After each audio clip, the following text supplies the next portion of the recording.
Manila, Pilipinas, inanunsyo ng Philippine National Police noong Huwebes na paiigtingin nila ang mga pagsisikap na hanapin ang dating presidential spokesperson na si Harry Roque sa Mindanao, matapos makatanggap ng mga ulat na maaaring nagtatago siya sa nasabing rehiyon.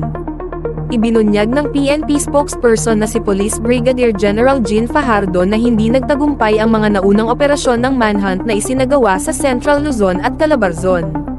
Noong unang linggo ng Setyembre, na-monitor siya sa isang lugar sa Mindanao. Maging ang Bureau of Immigration ay kinumpirma na nasa Pilipinas pa rin siya, pahayag ni Fajardo sa isang press briefing.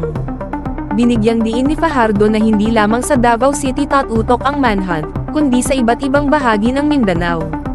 Nagsagawa na kami ng paghahanap sa Region 3 at Calabarzon, pero ngayon, nakafocus kami sa Mindanao, paliwanag niya. Si Roque ay pinaghahanap dahil sa contempt at mga utos ng detention na inilabas ng Quad Committee ng Kapulungan ng mga Kinatawan, kaugnay ng umano'y pagkakasangkot niya sa mga ilegal na aktibidad na may kinalaman sa Philippine offshore gaming operators sa bansa. May haka-haka ang PNP na nasa Mindanao si Roque dahil sa kanyang mga koneksyon sa rehiyon. Sigurado akong may mga kaibigan o kakilala si Attorney Harry Roque doon na maaaring makatulong sa kanya, sabi ni Fajardo. Nagbabala rin ng pulisya na ang sinumang magtatago kay Roque ay maaaring humarap sa kasong legal.